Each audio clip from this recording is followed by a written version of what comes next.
శ్రీ గురుభ్యో నమః. ద్వాదశ జ్యోతిర్లింగములలో మొదటిది సోమనాథ జ్యోతిర్లింగము. ప్రథమ జ్యోతిర్లింగముగా సోమనాథుడు ఆవిర్భవించిన కథ, ఆ జ్యోతిర్లింగం యొక్క మహిమ ఇప్పుడు తెలుసుకుందాము. దక్ష ప్రజాపతి తన కుమార్తెలకు అశ్విని మొదలుగా గల 27 కన్యల వివాహమును చంద్రునితో జరిపించెను. చంద్రుని భర్తగా పొందిన దక్ష కన్యలు విశేష శోభలొలుకుచుండిరి. చంద్రుడు కూడా వారిని భార్యలుగా పొంది నిరంతరము సుశోభితుడిగా ఉండెను. పత్నులందరిలో కూడా రోహిణి అని పేరు గల భార్య చంద్రునకు మిగిల ప్రియమైనది. మిగిలిన వారందరూ అంతటి ప్రేమను పొందలేకపోయిరి. దీనివలన ఇతర స్త్రీలకు మిగిల దుఃఖము కలిగినది. వారందరూ తమ తండ్రిని శరణుజొచ్చిరి. ఆయనకు తమ దుఃఖమును నివేదించిరి. అదంతయో విని దక్షుడు కూడా దుఃఖభాజనుడయ్యెను. చంద్రుని దగ్గరకు వెళ్లి ప్రశాంతతతో ఇట్లు పలికెను: కళానిధి, నీవు ఉత్తమ వంశమున జన్మించితివి. నీ ఆశ్రయమును పొందిన స్త్రీలందరి ఎడల నీ మనస్సులో ఎక్కువ తక్కువ అను భావం ఎందుకున్నది? నీవు ఒకరి ఎడల అధికముగా ఇంకొకరి ఎడల తక్కువ ప్రేమ ఎందుకు చూపుచున్నావు? ఇప్పటి వరకు జరిగినది మర్చిపోవదము. ఇక మీదట ఎప్పుడునూ ఇటు వైషమ్యంతో నీవు ప్రవర్తించరాదు. అది నరకప్రాప్తికి మార్గమగును. దక్ష ప్రజాపతి తన అల్లుడితో స్వయముగా ఇట్లు ప్రార్థించి తన గృహమునకు వెళ్లిపోయాను. ఇక మీదట అట్లు జరగదని అతనికి సంపూర్ణ విశ్వాసం కలిగెను. భవిష్యత్తు ప్రబలమైనది.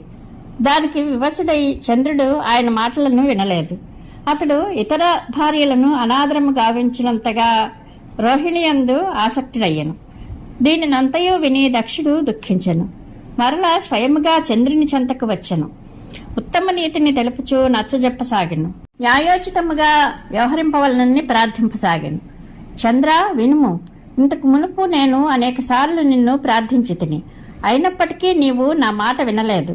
కనుక నీవు క్షయరోగ పీడితుడవు కమ్ము అని నేడు నేను నిన్ను శపించుచున్నాను.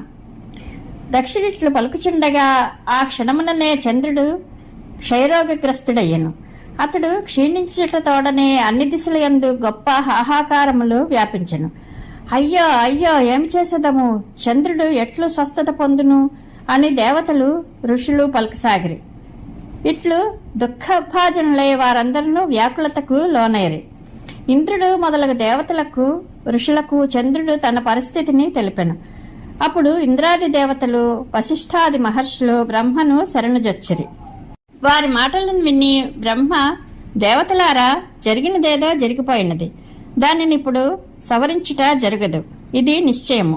దానిని నివారించుటకు మీకు నేను ఒక ఉత్తమ ఉపాయమును తెలిపెదను. ఆదరపూర్వకముగా వినుడు. చంద్రుడు దేవతలతో కూడి ప్రభాస తీర్థమునకు వెళ్లవలేను. అది మిగుల శుభమును చేకూర్చున్నది. అచట మృత్యుంజయ మంత్రము విధిపూర్వకముగా అనుష్ఠానము చేయుచు భగవంతుడగు శివుని ఆరాధించవలను. తన ఎదుట శివలింగమును స్థాపించుకొని చంద్రదేవుడు నిత్యము తపమాచరింపవలను. అందులకు సంతసించి శివుడు అతనిని క్షయరహితుని చేయును అని పలికెను. ఈ విషయమును దేవతలు ఋషులు చంద్రునకు తెలిపిరి. బ్రహ్మ ఆజ్ఞానుసారము చంద్రదేవుడు అచటకు వెళ్లి 6 నెలలు నిరంతరము తపస్సు చేసెను. మృత్యుంజయ మంత్రంతో భగవంతుడగు వృషభధ్వజుని పూజించెను. 10 కోట్ల మంత్రజపము చేసెను. మృత్యుంజయుని ధ్యానించుచు స్థిరచిత్తముతో నిరంతరము నిల్చుని ఉండెను. ఆయన తపస్సును చూసి భక్తవత్సలుడు భగవంతుడు అగు శంకరుడు ప్రసన్నుడయ్యను. అతని ఎదుట ప్రత్యక్షమై తన భక్తుడగు చంద్రునితో పలికెను: చంద్రదేవ, నీకు మేలగుగాక. నీకేమి కోరిక కలదో వరమడుగుము. నేను ప్రసన్నుడనైతిని. నీకు సంపూర్ణముగా ఉత్తమ వరమును ప్రసాదించేదాను. చంద్రదేవుడు ఈ విధముగా అర్థించెను: దేవదేవ, మీరు ప్రసన్నులైనచో నాకు అసాధ్యం ఏముండును? అయినప్పటికీ ప్రభు శంకర, నా ఈ శరీరం నందలి క్షయరోగమును తొలగింపుడు. నా వలన జరిగిన అపరాధమును క్షమింపుడు. శివుడు: చంద్రదేవ, ఒక పక్షము కాలము ప్రతిదినము నీ కళ క్షీణించుచుండును. 2వ పక్షమున అది మరలా నిరంతరము వృద్ధి ఎగుచుండును అని పలికెను. తదనంతరము చంద్రుడు భక్తిభావముతో భగవంతుడు శంకరుని స్తుతించెను. ఇంతకు మునుపు నిరాకారుడగుచు కూడా భగవంతుడికి శివుడు మరలా సాకారుడయ్యను. దేవతల ఎడల ప్రసన్నుడై ఆ క్షేత్ర మాహాత్మ్యంను పెంపొందించుటకు, చంద్రుని యశస్సును విస్తరింపచేయుటకును భగవంతుడకు శంకరుడు అతని పేరుతో అచ్చట సోమేశ్వరుడని పిలువబడెను. సోమనాథుడని పేరుతో 3 లోకములందు ఖ్యాతి వహించెను. బ్రాహ్మణులారా, సోమనాథుని పూజించుట వలన ఉపాసకులకు క్షయ, కుష్ఠు మొదలగు రోగములు నశించును.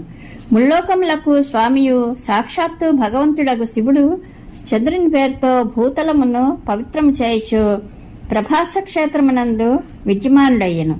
చంద్రదేవుడు ధన్యుడు, కృతకృత్యుడయ్యను. బ్రహ్మదేవుడు శివుడు ఎల్లప్పుడూ నివసించే స్థానమని అంగీకరింపబడు ఆ క్షేత్రమున సకల దేవతలు సోమకుండమును కూడా స్థాపించిరి. చంద్రకుండము ఈ భూతలమున పాపనాశన తీర్థముగా ప్రసిద్ధి చెందను. ఈ తీర్థమున స్నానమనరించిన మానవులు సకల పాపముల నుండి ముక్తులగుదురు.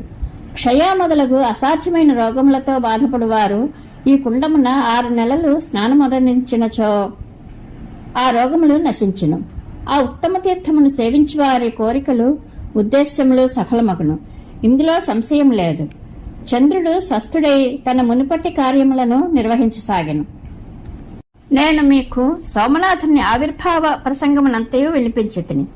మునీశ్వర్లారా, ఇట్లు సోమేశ్వరలింగము ప్రాదుర్భవించెను. సోమనాథుని ఆవిర్భావం యొక్క ఈ గాథను వినువారు, ఇతరులకు వినిపించువారు తమ సంపూర్ణమైన కోరికలను సఫలము చేసుకొనును, సకల పాపముల నుండి ముక్తులగును అని సూతుడు పలికెను.